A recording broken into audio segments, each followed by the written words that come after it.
my name's Anna Covert, and I'm coming to you live from Pacific Air Cargo here on the beautiful island of Oahu. Today, our topic on the Covert Code podcast is transportation, and my special guest is Paul Skellon, the Director of Marketing, Communications, and Public Relations for Pacific Air Cargo. Thanks for being here today, Paul. Thank you for the opportunity, Anna. So I've always enjoyed working with Paul over the past few years on multiple types of brand launches and content, and always look forward to diving deep with him on how to maximize clients' results.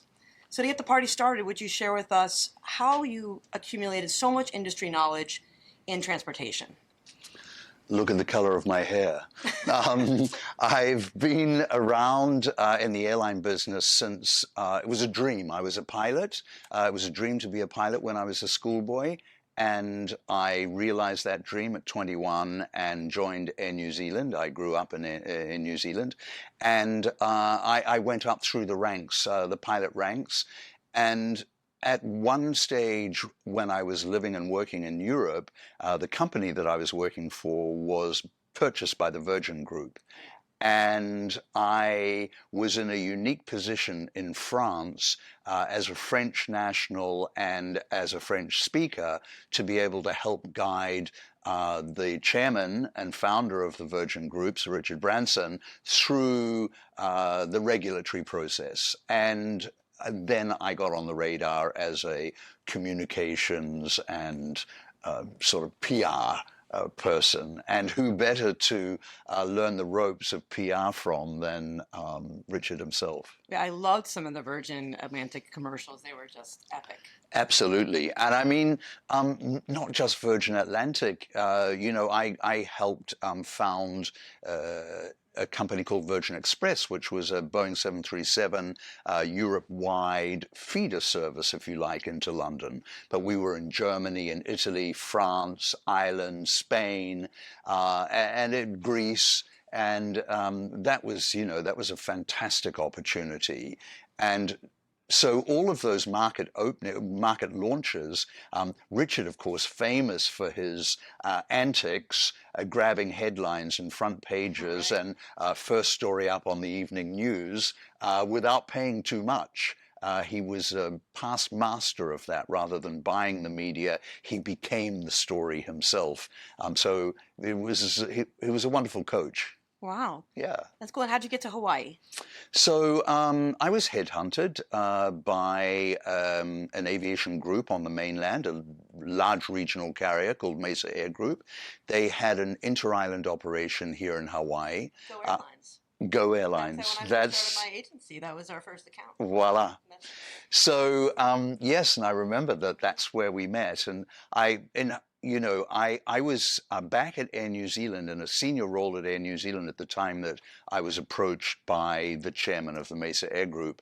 And I was not able, nor was I willing, to break that contract at Air New Zealand. It was probably one of the most exciting jobs I've ever had in a long career in the airline industry.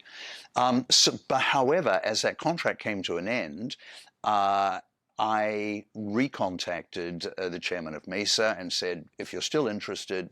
He said yes. The airline was already 2 years old. And I have to say that had I been able to come in right at the beginning, I would like to think that some of the outcomes would have been a little different. I did a stint as the head of the airline, the VP of the airline here for about 2 years, the middle 2 years of its lifespan. And it was a roller coaster, as you will recall.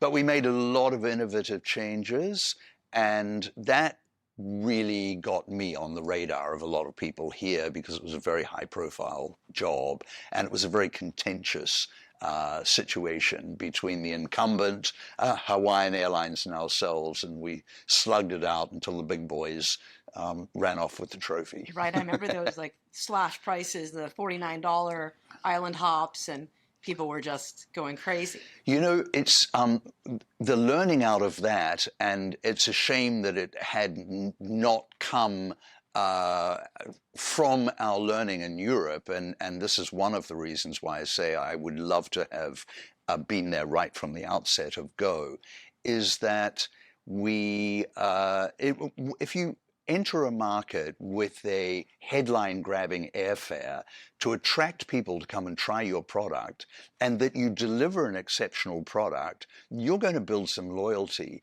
You cannot, however, stay. You have to manage the expectation, is what I want to say, about how long that promotional airfare is going to be in the market, because they're loss leaders.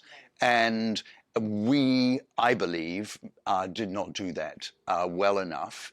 And so, of course, Hawaiian, with very deep pockets and a huge monopoly here at the time, were able to just wait us out. And each time we thought that we were coming to the end of a promotional period and we wanted to increase the airfares towards a profitable bottom line, Hawaiian, Wouldn't let you.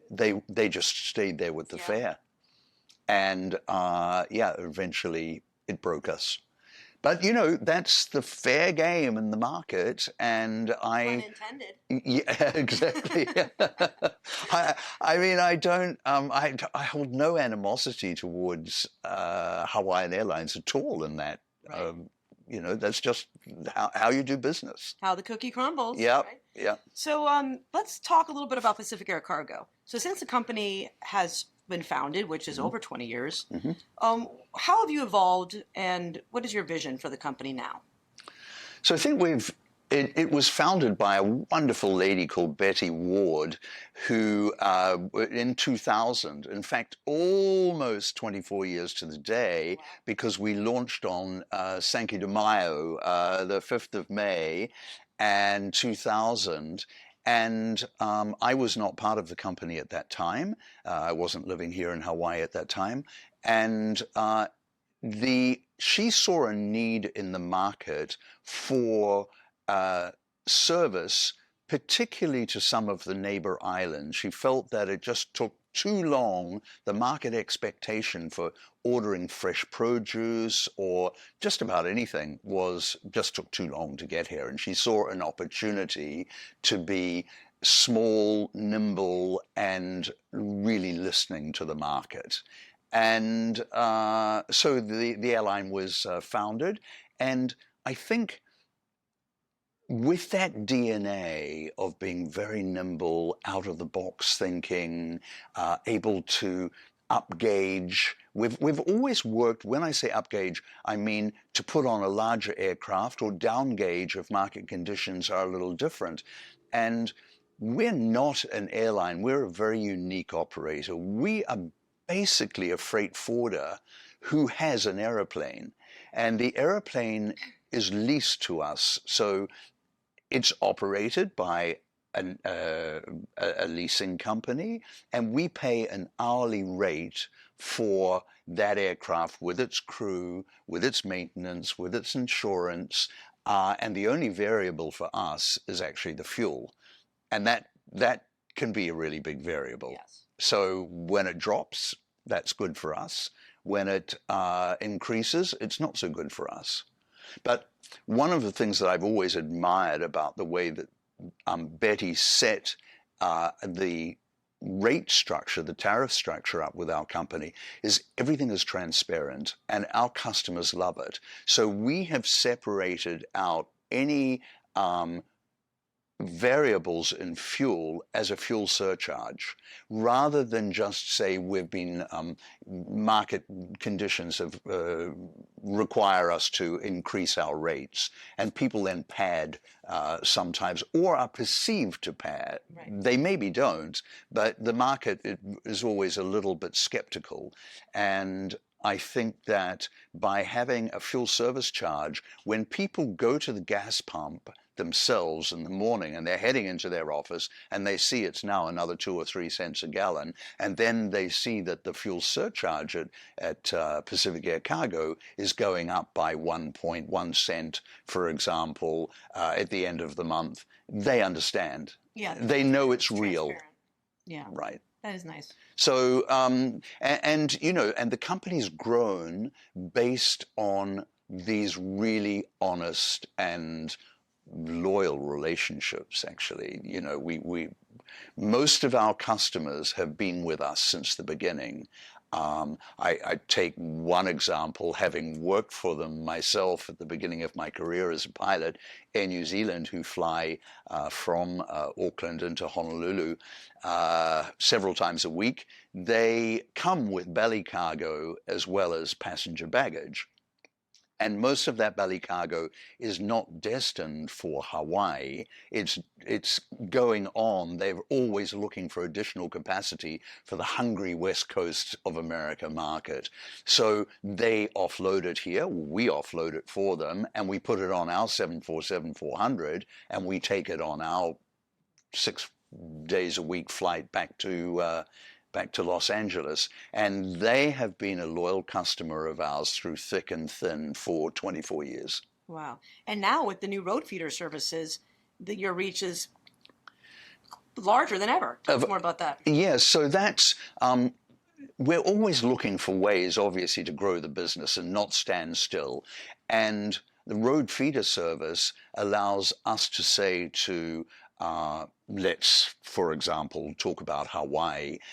If a Hawaii exporter wished to reach people in Dallas-Fort Worth, Texas, we can put their cargo on our airplane on a single airway bill, and we take it to Los Angeles, and our partner road feeder service partner takes it on to Dallas by road. So it's very transparent. They know how long it's going to take to get there.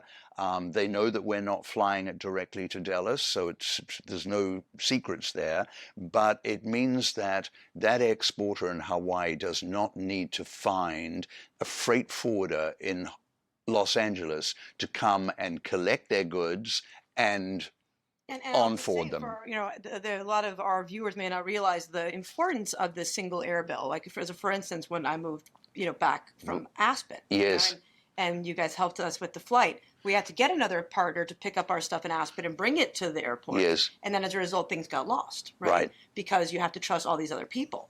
So being able to place the trust of these important goods in one partner's hands, I think, and experience the ease of use with your technology that you provide and real-time updates is really... Totally. And I mean, your last point is really the main point. It's about servicing your partners, being in the mindset of your partners and understanding they've got busy lives. They've got a business to run. So they say, okay, we've produced this product. We need to get it to Dallas-Fort Worth. Call Pacific Air Cargo or go online and book it yourself through our website. Those are the kind of tools that help people because they can do it at 2 o'clock in the morning when their day-to-day business pressure is off. Small businesses. And updates when it arrives without having to call and check, real-time text messages and emails. Well, that's the pack tracking system. Yeah, so booking online and then tracking in real time. And, that was a wonderful project to be involved in, and I know you and your team really helped enormously. But to start a project and say, as a small company like us operating one Boeing 747-400, to say that we want an automatic tracking tool that communicates directly with our customers in whichever way and by whichever medium they choose and whichever frequency they choose to opt in. And we hold Amazon as the gold standard. And we had our group CIO and his team develop, along with the Covert team, the most amazing tool. And I will say hats off to everybody involved because it's had very few hiccups for something so sophisticated and new to us. So let's take that opportunity to segue into, we have all these amazing products and features. What is the biggest, I'll say, challenge in your belief of advertising freight forwarding? Advertising freight forwarding. I guess it's to kind of make it sexy. Yeah. To make it eye-catching. With the photography that that we use as a company, I spent a lot of time during COVID at home, and being an airplane nerd, I searched the professional websites for Boeing 747 imagery, like the one behind us, this is not actually our aeroplane. I bought the rights to that image, and we make sure it looks like our aeroplane from a color point of view, etc. But I, I loved to do our advertising in an artistic way and in a very tasteful way, rather than just showing an aircraft being loaded with cargo all the time. Right. I think you've really done that. And, you're one of the, I think, rare clients that we have that still believes in traditional print, right? And traditional advertising. What is your concept of a brand? What is a brand to you? So a brand is an all-embracing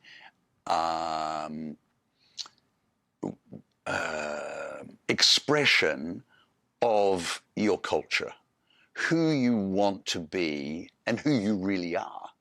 So for me, it's a people business. It's not a cargo business. It's all about people who just happen to want their cargo moved by people to people. And so if you put yourself in the position of any of those people along that delivery chain, if you like, and you deliver against their expectations, I think that I know it's the reason why we have been so successful and about to celebrate a quarter century in business. And we win time and again, and you know that we've won these international transportation or national transportation and logistics awards, and that's because I think that we understand our own people, their challenges. We try to give them the modern tools that allow them to spend the time on the important stuff that they get right for the customer, and that they are able to be there and respond to the customer. Yeah, I think the one thing that's really wonderful about your brand is that we talk about the evolution of the brand. Right. Your brand's always changing, just like your customers changing, and how to change your discussion or copy and content to make it relevant for what they want and what they need. Correct. Yeah. And, of course, the market is dictating a lot of the changes that you are obliged to make, or the market changes trigger something in creative people like us, and we say, here's an opportunity. Look what's happening in this sector of the business world, and how could we maybe apply it to ourselves? And of course, the latest thing is AI that we're all looking at and trying to leverage. And I don't feel threatened by in the slightest. People say to me, "Oh, do you think that AI is going to be writing all your media releases and your advertising copy?" And I say, they might be helping, and they might be doing some of the stuff that frees me up to do even more creative things. But AI doesn't know the name of the new elephant coming in. It doesn't, yeah. Or That's been some of my favorite breakout PR is when you bring animals. Yeah, well, we've carved ourselves a niche over the years as the go-to people for very special cargo. So we bring in the concert equipment for most recently Janet Jackson's concert tour, for example, and that's millions of dollars worth of technical equipment and lighting, for example. We bring in most of the big art exhibitions that come to the Honolulu Museum of Art or to the Bishop Museum, and those, of course, can be the sky's the limit, priceless almost. So you have to have a certain expertise to be able to, handle that sort of product. And we often partner with, I give you an example. There's a company called the Delivery People, and they are experts also in the ground transportation and white glove handling of precious cargo. So it's wonderful to work with partners like that who have their own area of expertise, and they enhance our brand. And by association with us, we enhance their brand as well. And of course, as you mentioned, we haven't done an elephant yet, but we've done a couple of rhino and two hippos, two baby giraffes, yes, male chimpanzee, and they're all part of the Honolulu Zoo's endangered animals breeding process. So it's a conservation of animals, and it's nice to be part of those worthy endeavors. And also, and I'm segueing a little bit, but because that's a community activity, and we do that pro bono as part of our give to the city, but we have created a philanthropic arm that we call PAC Gives Back. And we are working with Make-A-Wish Foundation, St. Jude Children's Research Hospital, the military, Fisher House, emergency services. Those things help our internal culture a great deal. And if you have your people who embrace these exciting and worthy projects, and some of the philanthropic work, we have invited our staff, come to us, tell us if you know something in the community, like the Brain Injury Trust, for example. One of our customer service agents came with that. And she had personal experience of a child incurring a brain injury, falling from a piece of sports equipment or whatever in the playground at school. And so we, in that instance, we write the check and we give it to that employee, and the employee is the one that goes and presents it to, and that creates a lot of engagement, and that engagement and sense of well-being and worth within an organization, it transposes into a service where you have so much pride in an organization because of the good that they do in the community. You're empowering them to make a real difference. Yeah. So that those sort of activities I find really wonderful. So on that note, because there are so many different things we do, what metrics matter to you, being the director of marketing, communications, and PR? What are you looking for to know that you're on the right track? What is success by different? My bonus at the end of the year. I think that really, ultimately, of course, it's the bottom line. Ultimately, it's the bottom line. But as you know, in marketing, PR, advertising, it's not all quantifiable. And I give our CEO, Tanya, huge credit for embracing and understanding the value of marketing. And, I've often had to sort of say to people over the years, what do you think is the most globally known brand? And people scratch around and they come up with Nike and, maybe Apple. BMW, Apple. It's Coca-Cola. Oh, yeah, they're not surprised at all, actually. And, the Marketing 101 tells you, and this was identified maybe 40, 50 years ago, that during the most challenging times is when you have to ramp up your marketing budget, because that's when you're going to get the most attention. As some of the other players fall by the wayside, you've got to fill that void.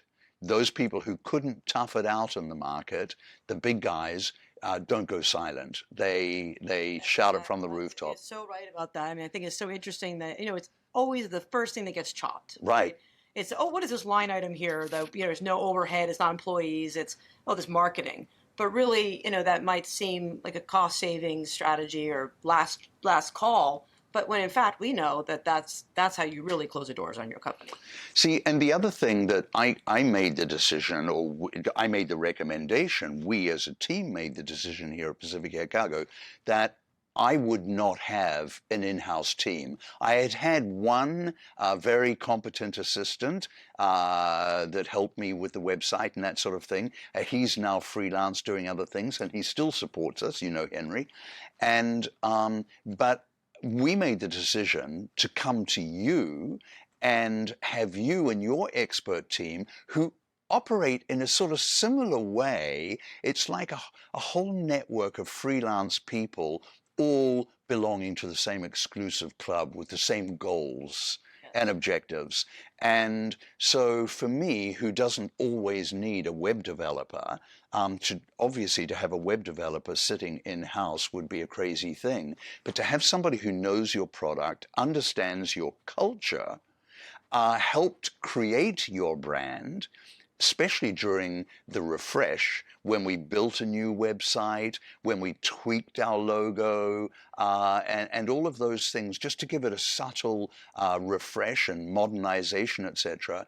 You've been part of that journey. So I see huge value in our relationship between the two organizations, our personal, professional relationships, and it makes sense business-wise because I'm not paying for, as I say, the web developer or the graphic artist, the whole, full-time and all of those overheads. But all that resource and expertise is there. Well, thank you, Paul. I'm really glad you feel that way. Yeah. Yeah. No, we sincerely do. And to us that we view ourselves as part of the internal, like your marketing department. Right? Yeah. The external, but full marketing department. Yeah, and you actually do, through people like Pat as well, feel part of the organization because you represent us in a sort of in a PR and a brand way that isn't just services, like, when you're out and around town or talking to other businesses. We're not just a client, you're part of our business and you speak for us as well. So those are the kind of things which I value hugely. Yeah, us too. So talk to me about, we just finished COVID. I know the airline industry is going through a lot of changes, kind of returning to normalcy. Where do you see the industry going in the next 5 years? I don't see, you're absolutely right, and COVID was an amazing time for the air cargo industry. I mean, we were booming. Everybody was sitting at home and they were on their computers or their phones ordering e-commerce. So, of course, yes, and for us, it really, it was a sensational time. In addition to that, may I say, of course, during the tragedy of COVID, we were able to, we were the first carrier to fly vaccines through Hawaii, into Hawaii and down to American Samoa. And wasn't there also some respiratory things? Yes. Brought over what was it called? Ventilators? Yes. Things like that? Yeah, for sure. And then there was a huge demand for oxygen as well. And on this island, we didn't have the facilities to produce sufficient quantity to meet the demand for medical oxygen. Wow. So, and that's something that can only be, it's a very specialized transportation because it's a volatile product. Right. And so we would fly out these huge stainless steel tanks to California where they would be replenished or were just swapped out with full tanks. And so that was, really was providing a lifeline. And of course, we work closely with FEMA anytime that there is a natural disaster in the Pacific, whether it be here in Hawaii or further afield. Guam, it could be anywhere in the Pacific. We can go there, and we're bringing vital supplies, electricity generators, water purification, bottled water, food, medicine, etc. So we're one of the go-to carriers to work with the Federal Emergency Management Agency, FEMA, and they have a lot of products stored here on the islands as well to support logistically the island nations of the Pacific. So yeah, we're working with them. So I kind of came away from your original question a little bit about. It was a very interesting segue, and I think it's just we talked a little bit about AI and there's new products that you're developing. Do you think that the how we market, I guess, the freight forward industry, because you're part of this associations and know a lot about, are there big changes coming in freight forwarding? Are there, we've seen people get out of the market, or people coming into the market. Is there any? There's certainly some consolidation, and I think digitization, and we're sort of at the forefront of that, being small and nimble, and we've always embraced technology. We're at the forefront of that. So that simplification, taking cost out where you can, because it's a volatile industry. It's, when you are the operator, particularly of the aeroplane as well, in the aviation industry, there is no other industry that is impacted by external forces as much as the aviation industry. If you consider, a strike by air traffic controllers, a pandemic, a natural disaster, the cost of oil, wars which impact, and conflicts which impact where you can fly. You cannot fly the shortest route between Paris and Dubai at the moment because of the conflict in Israel and the Gaza Strip.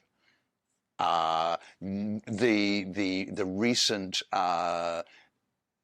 missile attack on Israel from Iran caused all of the aviation, commercial aviation, that normally overflies Iran to, of course, avoid the airspace until everything settled down.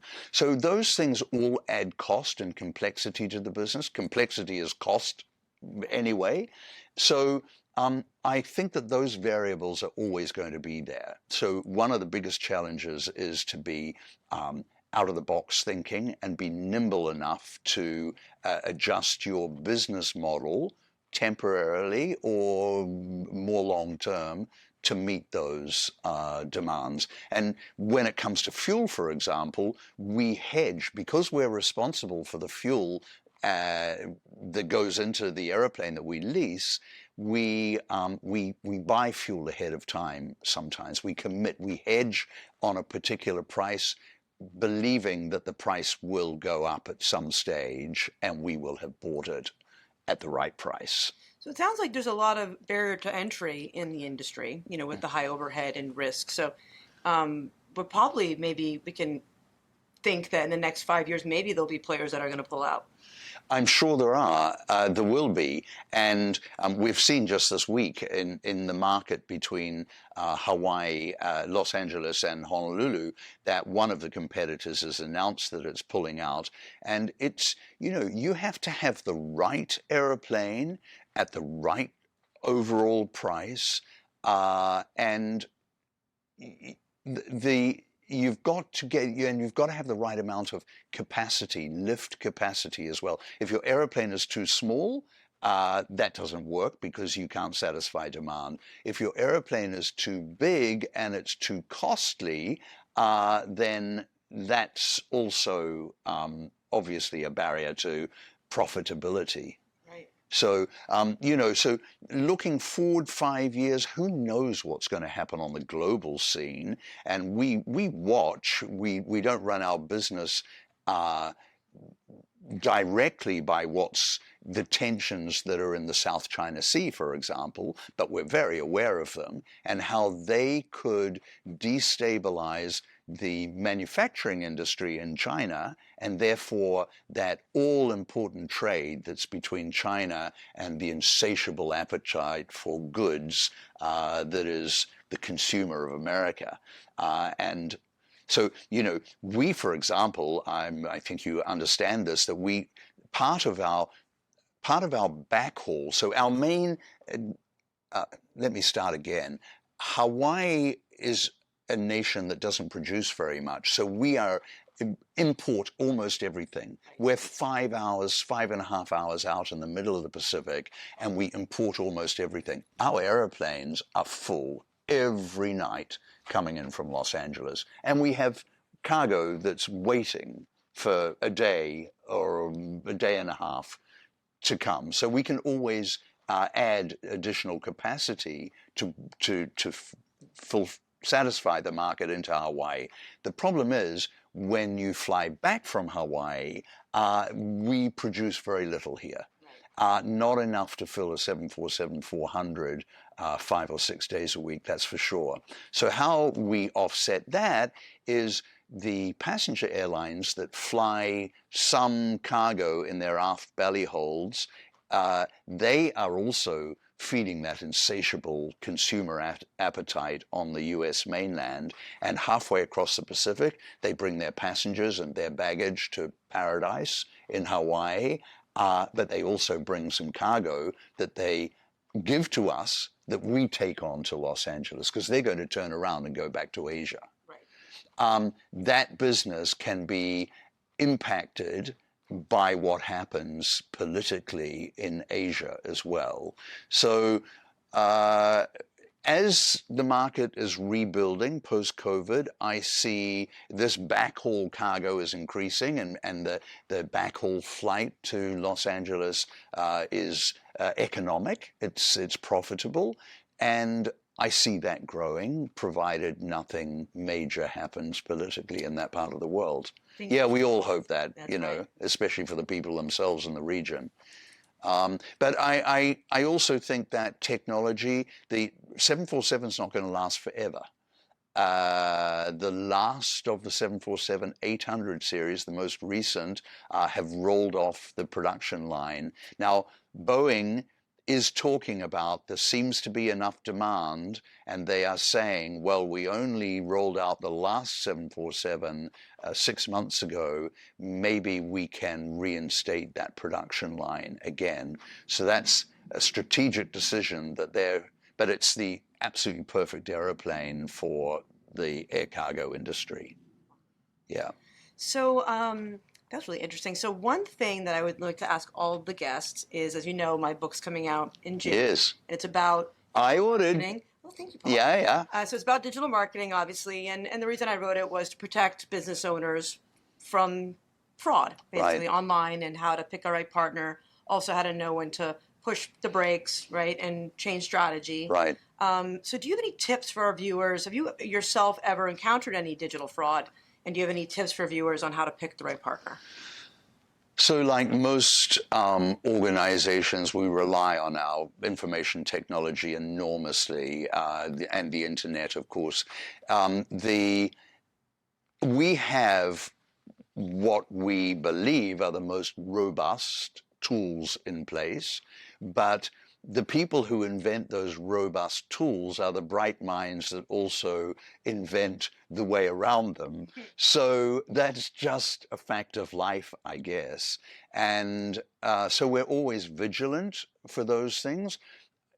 Where we have never been compromised, touch wood, but they have, but we often get phishing emails, and those emails, as I'm sure you and your viewers will appreciate, are becoming more and more sophisticated and harder to see as an obvious scam. Speaking of that, just the other day, I got a request on my website from what looked like Teva, the shoe company. And at first I was like, this can't be real. But then I got another email from them, and it looked so real, right, you know? But it was, you know, they had provided a file to open with a budget, and it was, you know, a corrupt file. I mean, we realized it was a corrupt file. Right. So we didn't open it. But yeah, I think that you're right. The emails are becoming more sophisticated, and they even match like a regular bank website. Correct. So it's always important, viewers, to whenever you see an email, if you push reply, you can see the full emailer's address. Should match the domain of the website. A lot of times it'll be like, in this case, it was tiva-inc.com. And that's one of the easiest ways to determine if it's real or not. Correct. Yeah. Yeah. It's a good tip. Yeah. Well, is there anything else you'd like to add, or before we? No, I'm very proud to work for and represent Pacific Air Cargo. So this is a fabulous opportunity. It's a great organization, and as I said before, it's all about people, and I'm a real people person. So we have just fabulous group of people here and in Los Angeles, and yeah, I'm very proud of the work that they do, and all the work that we do to help create an image, a brand image. As I said before, they're such a vital part of delivering the brand. So, yeah, very proud of them. Well, thanks for being here today, Paul. To learn more about Pacific Air Cargo, visit pacificaircargo.com. And to connect with Paul, you can find him on LinkedIn. We'll have a link to his profile online when we post this interview. Thanks so much.